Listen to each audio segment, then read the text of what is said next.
Abandoned outpost. The twin moons of Meridian cast long shadows across the research outpost's main dome as Commander Elena Reyes completed her morning inspection. Nova Refuge, humanity's farthest outpost from Earth, had been operational for 3 years now. Established to study the unique atmospheric conditions of Meridian, the outpost housed 37 scientists and support staff, along with a small security detail. Elena paused at the observation deck, gazing at the swirling purple clouds that dominated Meridian's sky. The planet's unusual electromagnetic field made it a scientific treasure and a communication nightmare. Messages to Earth took weeks to transmit through the relay system. "Commander, you need to see this." Dr. Marcus Wong's voice crackled through her comm unit. The excitement in his tone was unmistakable. 10 minutes later, Elena stood in Research Lab 3, staring at what appeared to be a metallic cube approximately 30 centimeters on each side. Its surface gleamed with an iridescent sheen that shifted colors as she moved around it. "We found it buried in the eastern ridge," Marcus explained, barely containing his excitement. "Carbon dating suggests it's been there for at least 50,000 years, but its structure shows no degradation. Any idea what it is?" Elena asked, resisting the urge to touch the artifact. "Not yet, but it's emitting a low-frequency signal that our instruments can barely detect. Dr. Patel thinks it might be some kind of beacon or data storage device." Elena frowned. "A beacon? Has it been activated by our presence?" "Unclear," Marcus admitted, "but the signal strength has increased by 0.03% since we brought it to the lab. Keep me updated on any changes," Elena ordered, "and establish containment protocols. We don't know what we're dealing with." 2 days later, their questions were answered in the worst possible way. Security Officer Thomas Ramirez was the first to notice the anomalies on the long-range scanners. 6 large objects had appeared at the edge of the system, moving toward Meridian at impossible speeds. "Natural phenomenon," Elena suggested, though the knot in her stomach told her otherwise. "No," Ramirez replied grimly. "Their movements are too precise, too coordinated. Those are ships, Commander." Elena immediately called an emergency meeting with her senior staff. "We need to prepare for first contact," she announced. "Dr. Patel, prepare our first contact protocols. Officer Ramirez, put security on alert but keep weapons powered down. We don't want to appear hostile." But 6 hours later, as the unknown vessels entered orbit around Meridian, it became clear that first contact protocols would be unnecessary. The ships, massive and angular, with protruding structures that resembled insect limbs, positioned themselves in a precise formation above Nova Refuge. "They're scanning us," Communications Officer Lynn reported, her fingers flying over her console. "Heavy electromagnetic sweeps. Wait, they're focusing on Research Lab 3. Before Elena could respond, the first energy beam struck the outpost. The entire structure shuddered as alarms blared throughout the complex. A second beam followed, then a third, each more powerful than the last. "Get everyone to the emergency shelters," Elena shouted over the chaos. "Send the distress signal now." Lynn's fingers raced across her console. "Signal sent, but I don't know if it got through. The electromagnetic interference is off the charts." The attackers, later identified through the outpost's database as the Kryvax, a species known only through fragmentary records from other distant outposts, showed no interest in communication. Their assault was methodical, targeting communications arrays first, then defense systems, and finally power infrastructure. Within hours, Nova Refuge was in ruins. Elena led the survivors, 28 out of the original 37, to the emergency bunkers built beneath the outpost. Designed to withstand Meridian's occasional electromagnetic storms, the bunkers offered protection from the Kryvax attacks, at least temporarily. "What do they want?" Dr. Patel asked, his voice trembling as they gathered in the main bunker. "The artifact," Marcus said quietly. "They must have detected it when we brought it to the surface." Elena nodded grimly. "And now they're tearing apart our outpost to find it." The artifact had been moved to the bunker during the evacuation, its mysterious signal now barely detectable through the layers of protective shielding. Elena ordered it sealed in the most secure containment unit they had. For 2 weeks, they watched through hidden cameras as the Kryvax methodically dismantled what remained of Nova Refuge. Alien troops in articulated armor moved through the ruins, scanning and collecting samples. They'd brought in heavy equipment and began drilling operations at multiple sites. "They're not just looking for the artifact," Officer Ramirez observed. "They're mining something." Elena studied the footage. The eastern ridge where the artifact was found. There must be more buried there. Their supplies were limited, designed to sustain the full complement of staff for 1 month in an emergency. With reduced numbers, they could stretch it to perhaps 6 weeks, but not much longer. Water recyclers were functioning at peak efficiency, but power reserves were dwindling. "Did our distress signal get through?" Elena asked Lynn during their daily status meeting. Lynn shook her head. "Impossible to know. The Kryvax have established a communication blackout around the entire planet. Even if the signal reached the relay station, it would take at least 3 weeks for Earth to receive it, and another 3 weeks for any response to arrive. And that's assuming they send help immediately," Ramirez added grimly. Elena refused to give in to despair. "We need to operate under the assumption that help is coming. In the meantime, we conserve resources and gather intelligence on the Kryvax." She organized the survivors into teams. Some monitored the aliens' activities through their remaining sensor network. Others worked on extending their supplies and maintaining essential systems. The security team, led by Ramirez, prepared defensive measures in case the bunker was discovered. Dr. Patel and Marcus continued studying the artifact. Though with limited equipment and power restrictions, progress was slow. "There's something strange about the signal it's emitting," Marcus reported after a particularly long session. "It's changed frequency twice since the Kryvax arrived, almost as if it's responding to their presence." "Could it be communicating with them?" Elena asked, alarmed. "I don't think so," Marcus said, frowning at his datapad. "If anything, it seems to be actively avoiding detection. The signal strength drops whenever their scanning equipment passes nearby." As the 4th week of their siege began, morale started to falter. Food rationing had become more severe, and the constant strain of their situation was taking its toll. 2 of the scientists had suffered emotional breakdowns, and a third was showing signs of physical illness that Dr. Patel couldn't properly treat with their limited medical supplies. During a rare moment alone, Ramirez approached Elena. "Commander, we need to consider our options if help doesn't arrive." "You mean surrender?" Elena asked sharply. "I mean survival," Ramirez replied. "The Kryvax haven't shown any interest in communication, but if they wanted us dead, they could have targeted the bunker by now. They must know we're here." Elena shook her head. "They're focused on the artifact and whatever else is buried in that ridge. As long as we stay hidden, we might not be worth their effort."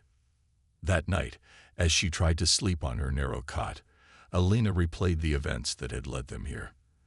The discovery of the artifact, the arrival of the Kryvax, the desperate retreat to the bunkers.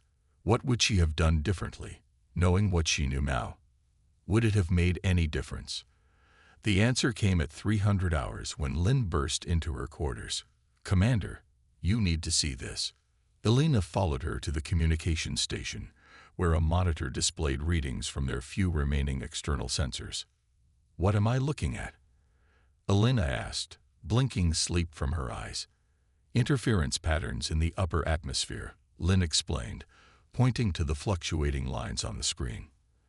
"At first I thought it was just the Kryvax ships moving around, but the pattern is too regular, too precise." "Meaning?" "Something's disrupting their communication network. And it's not us." Hope, that dangerous emotion Elena had been carefully suppressing for weeks, flickered to life. "Could it be an Earth ship?" "I don't know," Lynn admitted, "but whatever it is, the Kryvax have noticed. 3 of their ships have broken orbit and are moving to investigate. Elena straightened her uniform, feeling the weight of command settle more firmly on her shoulders. Wake everyone up. If there's even a chance that help has arrived, we need to be ready. Outside the bunker, hidden sensors detected increased Kryvax activity. Troops were being recalled to their ships. Equipment was being hastily packed up. Something had spooked them. They're preparing for battle, Ramirez observed, watching the footage with narrowed eyes. Elena nodded, a grim smile forming on her lips. Let's hope they're right to be afraid. As the meridian dawn broke over the ruins of Nova Refuge, the survivors gathered around the communications console, watching and waiting. The mysterious interference had grown stronger, and now even their limited equipment could detect what was happening. The Kryvax fleet was forming a defensive pattern in high orbit. All mining operations had ceased, and somewhere, beyond their sensors' range, something was coming. Do you think it's really Earth? Dr. Patel asked, voicing the question on everyone's mind. Elena watched as the alien ships moved with increasing urgency. I don't know, she said honestly. But whoever they are, they've got the Kryvax running scared. And right now, that's good enough for me.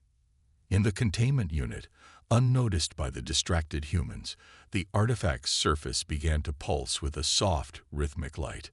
Humanity's response. Admiral Maya Chen stood on the bridge of the Earth Alliance flagship Thunderbolt, her expression unreadable as she studied the tactical display. After 20 years in the Alliance Navy, she had earned a reputation for calculated risk-taking and unwavering resolve. But even she had to admit that this mission pushed the boundaries of both. Status report, she ordered, her voice calm despite the tension that permeated the bridge. All ships maintaining formation. Admiral, her XO, Commander Jackson, reported. We'll reach Meridian System in approximately 18 hours. Maya nodded, her eyes never leaving the display. 3 weeks ago, a fragmented distress signal had reached Earth from Nova Refuge. The message, broken and incomplete, had contained only fragments of information. Unknown hostile forces, outpost under attack, artifact of non-human origin. Not much to go on, but enough for Maya to convince Alliance Command to authorize this mission.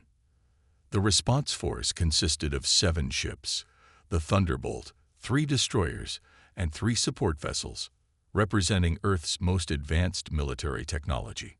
Critics had called it a waste of resources, arguing that Nova Refuge was too distant, too insignificant to warrant such a response. Maya disagreed. No outpost is insignificant, she had told the Alliance Security Council. No human life is expendable. We either stand for all of humanity, or we stand for nothing. In the end, her argument had prevailed, though not without cost. The mission had stretched her political capital to its limits, and if they failed, her career would likely end along with the lives of those they had come to save. Admiral, Communications Officer Dias called out. Engineering reports the drive cores are operating at 118% of rated capacity. Chief Engineer Yoshida requests permission to perform a controlled cooldown cycle. Maya frowned. The Thunderbolt's experimental quantum drives were pushing well beyond their design parameters, a necessity if they were to reach Meridian in time. Tell Yoshida he has 2 hours, not a minute more. As the bridge crew continued their preparations, Maya retreated to her ready room. The fragmented distress signal played again on her personal terminal, the broken words haunting her like a ghost. Unknown vessels. Kryvax. Attack without warning. Artifact of immense. Power systems failing. Request immediate. The Kryvax. An alien species mentioned only in obscure genealogical databases, with no confirmed encounters until now. What were they doing at Meridian? And what was this artifact that seemed central to the conflict? Maya's strategic mind considered the possibilities. Best case scenario. They would arrive to find the outpost under siege, but the personnel still alive. Worst case. They would find only ruins and have to pursue the attackers across uncharted space to exact justice. Either way, humanity would send a clear message. Attacks on Earth outposts would not go unanswered. 16 hours later, the tactical situation changed dramatically. Multiple contacts detected at the edge of the Meridian system, Sensor Officer Kwan announced, her voice tense. Configuration matches partial data on Krivak's vessels, counting 17 large ships and numerous smaller craft. Maya returned to the bridge immediately. Battle stations. All ships form up. Communications. Broadcast emergency protocols across all frequencies. Let's see if they respond to diplomacy before we show them our teeth. The Krivak's response came swiftly, not in words, but in actions. 3 of their largest vessels broke from orbit around Meridian and accelerated toward the Earth fleet. So much for diplomacy, Commander Jackson muttered. Maya's expression hardened. Tactical, target the lead vessel. Full weapons spread on my mark. The Thunderbolt's advanced targeting systems locked onto the approaching Krivak ship. At Maya's command, a barrage of quantum torpedoes and particle beam fire erupted from the Earth vessel, striking the alien craft with devastating precision. The Krivak ship shuddered under the impact, its outer hull breached in multiple locations. For a moment, it seemed to hesitate, as if surprised by the ferocity of the human response. Then it renewed its approach, energy weapons charging. Evasive maneuvers. Maya ordered as the Krivaks returned fire. The Thunderbolt lurched sideways, avoiding the worst of the alien beam, but still taking damage to its port shields. Port shields at 68%, Tactical Officer Rodriguez reported. The Krivak's weapons are powerful but slow to recharge. We have a window of opportunity between each firing cycle. Maya processed this information immediately. Relay to all ships. Coordinated firing patterns. Strike during their recharge cycle. Maximum damage. Minimum exposure. The space battle expanded as more Krivak's vessels joined the fray. The Earth destroyers Phoenix, Sentinel, and Horizon engaged the enemy with practiced precision, exploiting the weakness Rodriguez had identified. Still, the Krivaks held a significant numerical advantage, and their technology was formidable. Admiral Diaz called out, "We're receiving a weak transmission from the surface of Meridian. It's coming from the Nova Refuge bunker complex." Hope surged through Maya. "Put it through." A static-filled image appeared on the main screen, gradually resolving into the face of a woman in a dust-covered uniform. "This is Commander Elena Reyes of Nova Refuge. Earth Fleet, if you can hear us, we're still alive. 28 survivors sheltered in the emergency bunkers. The Krivaks are attempting to excavate some kind of alien technology from the eastern ridge." "Commander Reyes," Maya responded, relief evident in her voice. "This is Admiral Chen of the Earth Alliance. We've come to bring you home." The battle above Meridian intensified as the Krivaks recognized the threat the Earth fleet posed. 2 of their smaller vessels had been disabled, but the Sentinel had taken heavy damage, its shields failing and hull integrity compromised in multiple sections. "The Krivaks are adjusting their tactics," Jackson warned. "They're learning our patterns." Maya nodded grimly. "Then we change the game. Diaz, open a channel to Commander Reyes." Once the connection was established, Maya outlined her plan. "Commander, we need to divide the Krivak's attention. Can your people create a diversion on the surface?" Elena's response was immediate. "We have limited resources, but yes. What do you need?" "The Krivaks are protecting their mining operation. Hit them there. Make them think you're trying to reclaim whatever they're digging up. Force them to split their forces between you and us." On Meridian's surface, Elena mobilized her small security team. Armed with the outpost's remaining weapons and explosives rigged from spare parts, they prepared to strike at the Krivak's mining operation. "This is insane," Ramirez muttered as they crept through the ruins of Nova Refuge toward the eastern ridge. 5 of us against who knows how many Krivak's troops." "We don't need to win," Elena reminded him. "We just need to make noise." The diversion worked better than anyone anticipated. When the small human team attacked the Krivak's mining site, the aliens responded with unexpected urgency, redirecting troops and even recalling one of their orbiting vessels to protect the operation. Whatever they're digging up, they'd value it highly, Maya observed, watching the Kryvax ship descend toward Meridian. Rodriguez, target their engines while they're in atmosphere. Maximum disruption. The Thunderbolt's weapons found their mark, crippling the descending vessel and sending it crashing into the mining site in a spectacular explosion that was visible even from orbit. The battle turned in that moment. With their forces divided and one of their largest ships destroyed, the Kryvax coordination began to falter. Maya pressed the advantage mercilessly, directing her fleet in a series of precise strikes that targeted the aliens' weak points. On Meridian, Elena and her team seized the opportunity created by the crashed ship, fighting their way through disorganized Kryvax forces to secure what remained of the mining site. Admiral Chen, Elena reported breathlessly over the comm system. "We've reached the excavation. You won't believe what they were after." Beneath layers of Meridian soil lay not just one artifact like the cube they had found, but an entire network of them, interconnected in a complex pattern that suggested some kind of planetary-scale technology. "It appears to be a defense system," Dr. Puddle explained, having joined Elena at the site. "From what we can tell, it was built by a species that preceded both humans and Kryvax by millennia. The cube we found was just a control node." In space, the tide had definitively turned. The remaining Kryvax vessels were retreating, breaking orbit and accelerating toward the edge of the system. Maya ordered the Horizon and Phoenix to pursue, but only to the system boundary. This was a rescue mission, not a war of extermination. 3 days later, as the survivors of Nova Refuge were welcomed aboard the Thunderbolt, Maya met Elena in person for the first time. "Your timing was impeccable, Admiral," Elena said, extending her hand. "Another week, and we would have run out of supplies." Maya clasped Elena's hand firmly. "Earth doesn't abandon its people, Commander, no matter how far away they are. The journey back to Earth would be long, but with the immediate danger past, the fleet could proceed at a safer pace."